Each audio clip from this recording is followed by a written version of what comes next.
Good morning. 2,50,000 పెన్షన్లని cut చేసింది ప్రభుత్వం. ఇంకో పక్క బండి భగీరథ్ కేసుపై బాధితురాలి తల్లి ఒక ప్రకటన చేసింది. మైనర్‌కి సంబంధించిన ఫోటోలు, వీడియోలు విడుదల చేయాలనే ప్రయత్నం చేస్తున్నారు.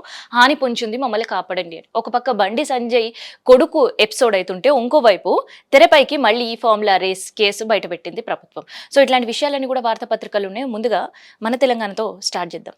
సరుకు వేలాయట.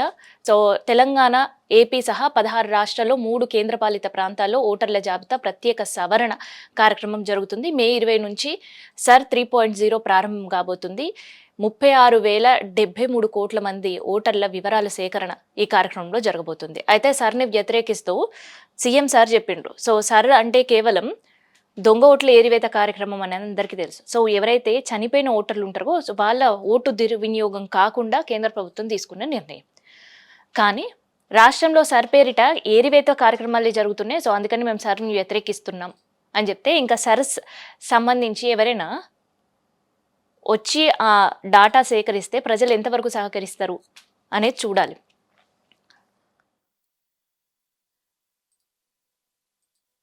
జూలై 31న విచారణకు రండి అంటూ ఫార్ములా ఈ కార్ రేస్ విషయంలో కేటీఆర్, అరవింద్ కుమార్, బిఎల్ రెడ్డి కోర్టు సమన్లు జారీ చేసింది. ఏ1గా కేటీఆర్ ఉన్నారు, ఏ2గా అరవింద్ కుమార్ పేర్కొన్నారు. సో ఇవాళంతా కూడా ఇంకా కేటీఆర్కి నిన్నటి దాకా బండి సంజయ్ భగీరథ్ ఎక్కడ, సంజయ్ కొడుకు భగీరథ్ ఎక్కడ అని పోస్టర్లు చూసాం. తర్వాత మెట్రోల్లో పాంప్లెట్లు పట్టుకొని తిరగడం చూసినాం. పోలీస్ స్టేషన్ దగ్గర మహిళా సంఘాలు అక్కడ వెళ్ళి ధర్నాలు చూసాం. న్యూస్ అంతా ఇదే. ఆ తర్వాత ఆయన కోర్టుకి వెళ్ళడం, కోర్టు అసలు అమ్మాయి మైనరా కాదా అనేది తేల్చండి అంటూ పోలీసులకు ఆదేశాలు జారీ చేయడం. సో ఆ బాధిత తల్లి ఒక ప్రకటన విడుదల చేయడం.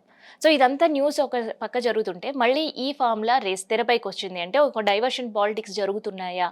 సో బండి సంజయ్ కొడుకు బండి భగీరథ్ ఇష్యూని డైవర్ట్ చేయడానికి మళ్ళీ ఈ ఫార్ములా కేసు తెరపైకి ప్రభుత్వం తీసుకొని వచ్చింది అనే విమర్శలు కూడా వినిపిస్తున్నాయి. మరి అందులో వాస్తవం ఎంత అనేది చూడాలి. సో నీట్ నిర్వహణలో మోదీ ఫెయిల్ అయ్యారట. సో మోదీ ఫెయిల్ అవ్వడం ఇదేం కొత్త కాదు.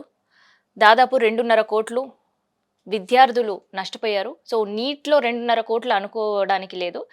నీట్కి సంబంధించి కాదు, ఓవరాల్గా ఇప్పటి వరకు మోదీ సర్కార్ కేంద్రంలో ఉన్నప్పటి నుంచి ఇప్పటి వరకు చూస్తే 93 పేపర్స్ లీక్ అయ్యాయి. 2.5 కోట్ల విద్యార్థులు మళ్ళీ ఎగ్జామ్స్ రాసే పరిస్థితి. సో దాంతో కంపేర్ చేస్తే నీట్ ఇది రెండోసారి మళ్ళీ ఇలా జరగడం. నీట్ పేపర్ కోట్ల రూపాయల అమ్మకాలు జాగిరి. సో ఆ నిందితుడిని పట్టుకున్నా మళ్ళీ రాయాల్సిన వాళ్ళైతే మళ్ళీ ఎగ్జామ్ రాయక తప్పని పరిస్థితి వచ్చింది. సో నీట్ మళ్ళీ వచ్చే నెల పెడతారు అనే ఒక ఊహాగానాలు కూడా వినిపిస్తున్నాయి. నేషనల్ టెస్టింగ్ ఏజెన్సీ ప్రకటన అయితే ఇప్పటివరకు క్లారిటీ లేదు. సో ఢిల్లీలో మరో నిర్భయానంట. కదులుతున్న బస్సులో యువతిపై డ్రైవర్ క్లీనర్ అత్యాచారం చేశారు. టైం అడిగిన పాపానికి యువతిని బస్సులో లాగి దుండగులు ఆమె పైన అఘాయిత్యానికి పాల్పడ్డారు. డ్రైవర్ క్లీనర్ అరెస్ట్ చేశారు. బస్సు స్వాధీనం చేసుకున్న పోలీసులు. సో ఢిల్లీలో ఇంకొక నిర్భయ కేసు జరిగింది. ఆ నిర్భయకు జరిగిన అన్యాయాన్ని సో సంవత్సరాల తరబడి ఆ తల్లి ఇబ్బందులు కావచ్చు, న్యాయం జరిగే వరకు పోవడం కావచ్చు, ఆ బాధితురాలి పేరు మీద నిర్భయ అనే ఒక చట్టం అయితే వచ్చింది తప్ప ఆ చట్టానికి సంబంధించి భయం, భక్తి ఎక్కడ ఢిల్లీలో లేదని కనిపిస్తుంది. సో ఎన్సీఆర్బీ రిపోర్ట్ ప్రకారం కూడా మనం చూస్తుంటే అక్కడ కూడా క్రైమ్ రేటు గత ఏడాదితో పోలిస్తే ఈ ఏడాది పెరిగిందని ఎన్సీఆర్బీ రిపోర్ట్ కూడా ఇచ్చిన పరిస్థితి. మరి కేంద్రంలో ప్రభుత్వం ఉండి కూడా ఢిల్లీలో ఇట్లాంటి అఘాయిత్యాలు జరుగుతుంటే ఇంకా జరగండి అని వదిలేస్తున్నారు ఏమో అని అనిపిస్తుంది. క్రైమ్ రేటు పెరుగుతున్నా కూడా పకడ్బందీ ఏర్పాట్లు లేవు. సో ఢిల్లీతో పోలుసుకుంటే తెలంగాణ ఈ మహిళల విషయంలో ఒక నిర్ణయం తీసుకుంది ప్రభుత్వం. షీ టీమ్స్ అని, పెట్రోలింగ్ వెహికల్స్ అని. ఏకంగా డీజీపీ స్థాయి అధికారియే దిల్సుఖ్నగర్లో తిరిగి చేసి పరిస్థితులు ఎట్లా ఉన్నాయని అర్ధరాత్రి ఒక మహిళగా పరిస్థితులపైన ఆమె అవగాహన పెంచుకోవడంతో పాటు మళ్ళీ షీ టీమ్స్ని బలోపేతం చేయాలనే నిర్ణయం మళ్ళీ తెర మీదకి తీసుకొచ్చింది. సో మరి అట్లాంటి షీ టీమ్స్ ఒక రాష్ట్రంలో ఏర్పడింది. ఆ షీ టీమ్స్ బృందాలు తిరుగుతున్నాయి. ఆ తిరిగినప్పుడే ఆకతాయిల అరికట్టే పరిస్థితి ఉంది. మహిళలపైన అఘాయిత్యాలు జరిగే కేసులు తగ్గుతున్నాయని గతంలో ప్రభుత్వం ఉన్నప్పుడు హయాంలో ఇచ్చిన రిపోర్ట్. సో మళ్ళీ దాన్ని ఇక్కడ రాష్ట్ర ప్రభుత్వం తీసుకురావాలి అని ఆలోచిస్తున్న సందర్భంలో ఢిల్లీలో ఇట్లాంటి అఘాయిత్యాలు జరుగుతుంటే అట్లీస్ట్ ఢిల్లీ ప్రభుత్వాలు రాష్ట్రాల్లో మహిళల భద్రత పట్ల ఏం చేస్తున్నారు అనేది ఆలోచించాలి. సో ఆలోచించి అలాంటి ఏవైనా పథకాలు కావచ్చు, లేదంటే ఇట్లాంటి టీమ్స్ కావచ్చు ఢిల్లీలో పెడితే ఇట్లాంటి అఘాయిత్యాలు తగ్గే అవకాశం ఉంటుంది. సో బీహార్ ముఖ్యమంత్రిని కూడా సారీ బీహార్ విద్యాశాఖ మంత్రి మహిళలకు విద్య ఎందుకు అని మాట్లాడినా కూడా ఇప్పటి వరకు ఢిల్లీ నుంచి ఆయన పైన ఎటువంటి చర్యలు లేకపోవడం, మహిళా సంఘాల ఆందోళన కంటిన్యూ కావడం. సో దీనిపైన అంతా కూడా బీజేపీ దృష్టి సారించాలి.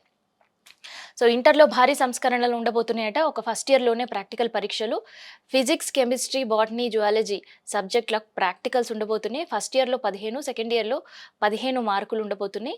మ్యాథమెటిక్స్ యాక్టివిటీ బేస్డ్గా లెర్నింగ్ విభాగం ఉండబోతుంది. ఇంటర్నల్ అసెస్మెంట్కు ఒక ఏడాదిలో 15 మార్కులు, కొత్తగా అకౌంట్స్, కామర్స్, ఎకనామిక్స్ సబ్జెక్టులకు గ్రూపులను కూడా ప్రభుత్వం తీసుకురాబోతుంది. సో ఒక పక్క ఎట్లా ఉండబోతుంది ఈ పేపరు, ఒక ఏడాదికి 15 మార్కులు కేటాయించారు అనేది అయితే క్లారిటీ ఇస్తుంది. అంటే ఇప్పటి వరకు ఎగ్జామ్ రాసే 100 మార్కులకు కాకుండా 80 మార్కులకు మాత్రమే ఫైనల్ పరీక్షలు ఉండబోతున్నాయి. సో ఇంకొక 20 మార్కులు ఏంటంటే సబ్జెక్ట్ బేస్డ్ ఇంటర్ బోర్డు కలపడం, తర్వాత ఇంటర్నల్ మార్క్స్ అనేవి ఉండబోతున్నాయి అనమాట. సో అసలుకి ఇంటర్ బోర్డే ఉండదు. 10థ్లో ఇప్పటివైతే స్కూలింగ్లో విలీనం జరగబోతుంది అనే వార్తలకి చెక్ పెట్టేటట్టు కొన్ని సవరణలు తీసుకొని వచ్చింది ప్రభుత్వం. సో ఈ సవరణలు ప్రైవేటు వ్యక్తుల కోసమా, లేదంటే సంస్కరణలు విద్యార్థుల చదువుల కోసమా అనే ప్రశ్నలు కూడా వినిపిస్తున్నాయి. ఎందుకంటే ఆల్రెడీ అకాడమిక్ ఇయర్ స్టార్ట్ అయినా కూడా ఎటువంటి ప్రైవేటు స్కూళ్ళ పైన, యాజమాన్యం పైన ఎటువంటిది కూడా ప్రభుత్వం ఇప్పటివరకు ఫీజ్ స్ట్రక్చర్ నిర్ధారించకపోవడంతో యథావిధిగా ఈ ఇయర్ అకాడమిక్ ఇయర్లో కూడా వసూళ్ళు అనేవి సాగుతున్నాయి. ఇప్పటికే స్కూళ్ళల్లో ఫీజులు కట్టమని పేరెంట్స్కి మెసేజ్లు వస్తున్నాయి. బుక్స్, యూనిఫామ్ అందుబాటులో ఉన్నాయి, ఈసారి బుక్స్ మార్చాం, యూనిఫామ్ మార్చామంటూ ఆల్రెడీ వాళ్ళకి మెసేజ్లు, కాల్స్ వస్తున్నాయి. ప్రభుత్వం ఎటువంటి నిర్ణయం తీసుకోకపోవడం, పబ్లిక్ స్కూళ్ళు స్టార్ట్ కాకపోవడం. సో వీటన్నిటి మధ్య మళ్ళీ ఈసారి అకాడమిక్ ఇయర్ గందరగోళంగానే ప్రారంభమైందనమాట. బాధితురాలు మైనరా కాదా? సో ఆ బాధితురాలు మైనరే అని ఆ తల్లి వెళ్ళి కంప్లైంట్ ఇచ్చిన, సో ఆ తల్లి కంటే పెద్ద సాక్ష్యం ఎవరుంటారు? ప్రభుత్వ శాఖలు నిర్ణయించాలా, పోలీసులు నిర్ధారించాలా? అసలు తల్లి కంటే పెద్ద సాక్ష్యం ఎవరు? అమ్మాయి మైనరా కాదా అనేది, అమ్మాయి మైనరే, మైనర్ పైన ఆఘాయిత్యానికి పాల్పడిండు బండి భగీరథ్ అనేదే ఆ తల్లి డే 1 నుంచి చేస్తున్న కంప్లైంట్, ఆమె బాధ. మళ్ళీ కొత్తగా ఆ అమ్మాయి మైనర్ కాదు అని బీజేపీ బండి సంజయ్ ఆఫీస్ నుంచి ఒక ప్రకటన రావడం, సో అదే వైరల్ అవ్వడం, సో ఇప్పుడు క్వశ్చన్ మార్క్తో న్యూస్ రాయడం, ఇదేందో అర్థం కాని పరిస్థితి.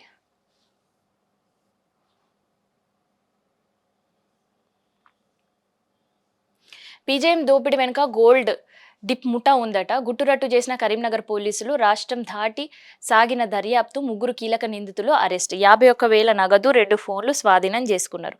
సో ఈ కరీంనగర్ దోపిడీకి సంబంధించిన బీహార్, పశ్చిమ బెంగాల్ కేంద్రంగా ఇది సాగింది. సో ఢిల్లీ జైలు కేంద్రంగా ఈ స్కెచ్లన్నీ కూడా అయితే కేవలం కరీంనగర్ మాత్రమే కాదు, తెలంగాణ వ్యాప్తంగా జరుగుతున్న దోపిళ్లకు కూడా ఒక కేంద్రం అనుకోవచ్చు.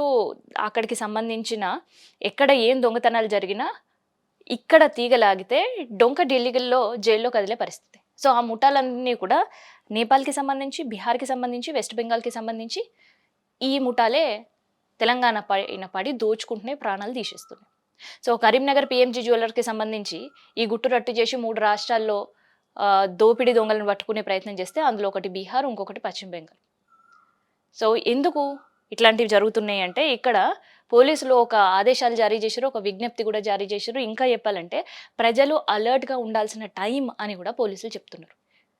తెలంగాణలో జరుగుతున్న దోపిళ్లకు Bihar gang, Nepali gang Delhi jail కేంద్రంగా స్కెచ్ చేస్తున్నారు. ఇక్కడ నిలువు దోపిడీ చేస్తున్నారు. ఇంకాస్త వాళ్ళు ప్రతిఘటించే పరిస్థితి ఉంటే వాళ్ళని ఏకంగా చంపేస్తున్నారు. సో బంజారాహిల్స్ లో ఒక ఐఏఎస్ అధికారికి సంబంధించిన వైఫ్ని చంపి నిలువు దోపిడీ చేసి వెళ్ళిపోయారు. సో ఆ ఘటన మరవక ముందే సిటీ అవుట్స్కట్లో ఒక రిటైర్డ్ ప్రొఫెసర్, డాక్టర్ భార్య, సో వాళ్ళిద్దరిని నేపాలీ గ్యాంగ్ కట్టేసి కుర్చీకి ఇంట్లో ఉండే బంగారం, వెండి, విలువైన వస్తువులు అన్నీ కూడా దోచుకుపోయారు.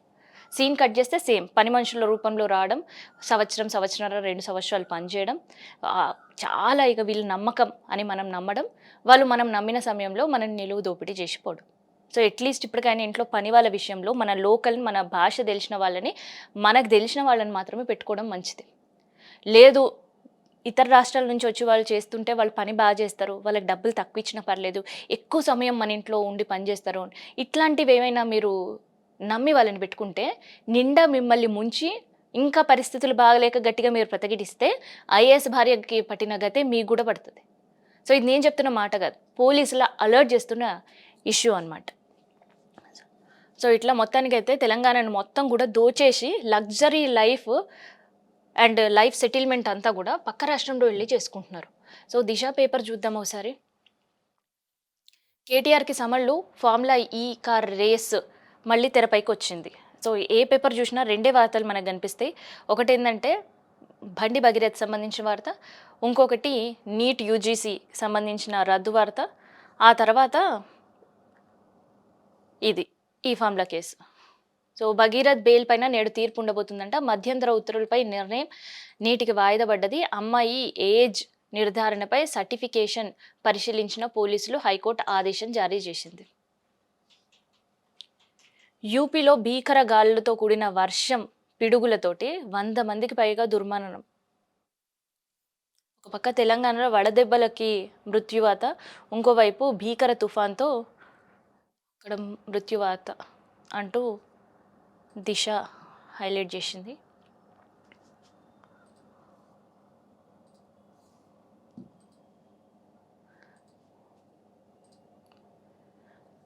పింఛన్లలో కోతనంట. లైవ్ అథెంటికేషన్ పేరిట ఆగమాగం చేస్తున్నారు. ఇప్పటికే 2,50,00,000 మంది లబ్ధిదారులను తొలగింపు. కొత్త పింఛన్లు మంజూరు చేయాలని కాంగ్రెస్ సర్కారు ఉన్నవి తెలుగిస్తున్నాయంటూ లబ్ధిదారుల ఆందోళన. సో గతంలో పెన్షన్ల కంటే ఇప్పుడు పెన్షన్లు రావాలన్నా, ఉన్నవాళ్ళు పెన్షన్లు తీసుకోవాలన్నా కొంత కఠినమైన సమయం. సో మేనిఫెస్టోలో ఇచ్చిన పెంపు పెన్షన్ కాసేపు మనం పక్కన పెడితే, అథెంటికేషన్, ఫేస్ డిటెక్షన్, తర్వాత ఈ థంబ్ ఇంప్రెషన్ ఇవన్నీ ఉంటేనే వాళ్ళకి పెన్షన్ ఇవ్వడం జరుగుతుంది. ఇవన్నీ ఏవి ఫెయిల్ అయినా, డిటెక్ట్ చేయకపోయినా పెన్షన్లు ఆపేస్తున్నారు. అయితే ఇక్కడ ఆల్రెడీ ఒక ఆధార్ ప్రూఫ్ ఉంటుంది, మనిషి అక్కడ వృద్ధురాలు ఉంటుంది. కాకపోతే ఉండే ఏజ్ ఫ్యాక్టర్ వల్ల కొన్నిసార్లు ఫేస్ డిటెక్షన్ అనేది జరగదు. ఇంకో పక్క వాళ్ళకి థంబ్ పైన ఉండే ఇంప్రెషన్ అనేది సరిగా పడదు. సో ఆ సందర్భంలో అక్కడ ఫెయిల్యూర్ అని చూపిస్తే ఇక్కడ పెన్షన్ కట్ అని నెక్స్ట్ మంత్ నుంచి పెన్షన్ ఇవ్వని పరిస్థితి. సో చనిపోయిన వాళ్ళకి సంబంధించిన పెన్షన్ డ్రా చేస్తున్న వారిపైన కూడా ప్రభుత్వం ఫేస్ ఇంప్రెషన్ ఫేషియల్ డిటెక్షన్ కావచ్చు, లేదంటే థంబ్ ఇంప్రెషన్ మస్ట్ అన్నప్పుడు ఒక ఊర్లో దీనికి సంబంధించిన ఒక సీక్రెట్ ఆపరేషన్ చేసినప్పుడు ఒక 10,000 మంది ఉంటే అందులో దాదాపు 2,000 మంది గైర్హాజరైనరట. సో వాళ్ళ పేర్లన్నీ తొలగించారు. సో అట్లాంటి పరిస్థితుల్లో చాలా మంచిదే. ఎందుకంటే చనిపోయిన వాళ్ళ పెన్షన్ కూడా డ్రా చేసి వాళ్ళ పెన్షన్ యూజ్ చేసుకుంటున్న దుర్మార్గులు కూడా ఉన్నారు. సో అలా కాకుండా సో ఇట్లాంటి ఖచ్చితంగా ఫేషియల్ డిటెక్షన్ ఉండాల్సిందే, థంబ్ ఇంప్రెషన్ ఉండాల్సిందే అని కఠినంగా వ్యవహరించినప్పుడే లబ్ధిదారులు అర్హులు కూడా దూరమైన పరిస్థితి. సో ఇప్పుడంతా పింఛన్ల గోల జరుగుతుంది. దాదాపు 2,50,000 మంది తొలగించారంటే అందులో నిజంగా పెన్షన్ పైన ఆధారపడి ఉండే వాళ్ళు ఎంతమంది ఉన్నారు?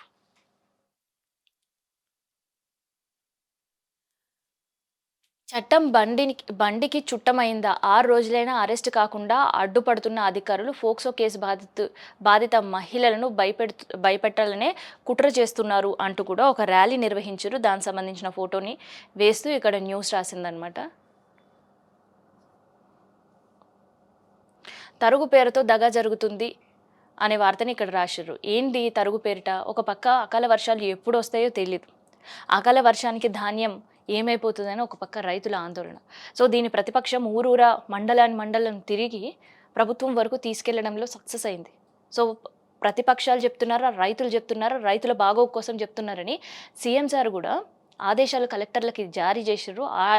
ఆదేశాలనే కంటే కూడా ఒక వాన్ కూడా చేశారు. ధాన్యం కొనుగోలులో నిర్లక్ష్యం వహించొద్దు అని చెప్పినా కూడా అధికారుల నిర్లక్ష్యం ధోరణి అలాగే ఉంది. నిలువు దోపిడీ నిలబడ్డ కాడనే రైతును చేసే పరిస్థితి. ఒక పక్క ప్రభుత్వమే అందించాల్సిన గోన సంచులు కూడా మేము అందించమని చెప్తే రైతులు కొనుగోలు చేస్తున్నారు. ఇంకో పక్క తరుగు పేరిట దారుణంగా రైతులను మోసం చేస్తున్నారు. డబ్బులు ఇచ్చేయడం అంటే లంచం ఇస్తే ఒకలాగా, లంచం ఇవ్వకపోతే ఇంకొకలాగా అనేది కాంటా దగ్గర రైతులు ఇబ్బందులు పడుతున్నారు. సో అదే వార్తని ఇక్కడ హైలైట్ చేస్తూ రాశారు అనమాట. సో లారీలు లేవు, యూరియా లోడ్ ఎత్తలేము, చేతులెత్తేసిన మార్క్ఫెడ్ కాంట్రాక్ట్ సంస్థ అనే వార్తను కూడా ఇక్కడ రాసిరనమాట. సో దోపిడీ కోసం ఒక యాప్ నిర్వహించారట. యాప్ రూపొందించిర్రు. కరీంనగర్ నగల దుకాణంలో లూటీకి రెక్కి చేసినప్పుడు బయటపడ్డది ఇన్వెస్టిగేషన్‌లో. సో, అదే వార్తని ఇక్కడ హైలైట్ చేస్తూ రాసినారు. జూన్ 25 నుంచి ఉండబోతుంది.